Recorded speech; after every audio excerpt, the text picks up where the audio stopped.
It's Thursday, May 1st. I'm Scott Sexsmith, and this is Today in the Soo, our daily podcast from SooToday.com. Thanks for stopping by. Of course, the show brought to you by Outspoken Brewing, featuring dollar wings on Wednesdays and live music coming up tomorrow night, 9 to 11, each and every Friday night, actually.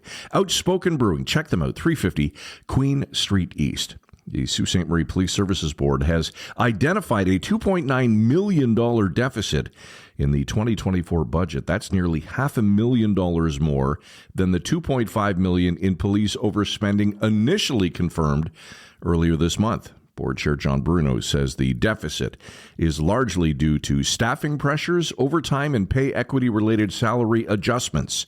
Soo Today's James Hopkin with much more on this story today. A 16-year city police officer pleaded guilty Thursday to repeatedly harassing a woman he was prohibited by a court order from contacting. Jarrett Forsyth, who has been in custody since he was denied bail back in February, was sentenced to time served. Forsyth, who is 43 years of age, is a constable with the Sault Ste. Marie Police Service. Our court reporter Linda Richardson has more details in her story on site today.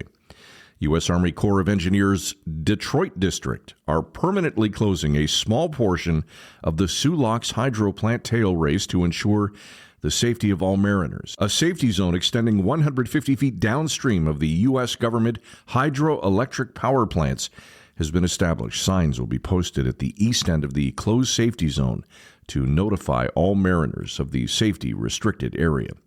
Expressing confidence in its transition to electric arc steel production, Algoma Steel announcing yesterday that it will close its number 7 coke battery this summer.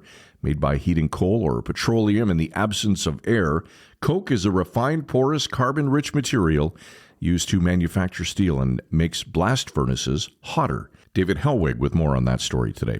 Picketers donning pink signs hit Great Northern Road yesterday. Since Monday, employees at the Canadian Hearing Society have been on strike, due in part to the dwindling numbers and the overburdened employees who remain on staff. Greg McGrath Gowdy with more on that story today. Algoma University officials say there's been a significant increase in confirmed domestic student enrollment for the upcoming year.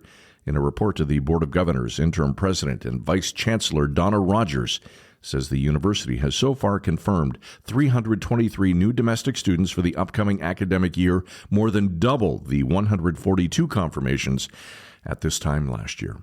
Soo and area weather, cloudy today. Periods of rain late this afternoon. High of 8. That rain should end around midnight. Overnight low +4. And cloudy tomorrow. Showers in the afternoon with a high of 8 degrees. That's all for Today in the Soo. Download or subscribe wherever you get your favorite podcast to make sure you never miss an episode. Today's show produced by Derek Turner. Today in the Soo brought to you by Outspoken Brewing, located at 350 Queen Street East. Have a great Thursday. Thanks for listening. We'll be back tomorrow.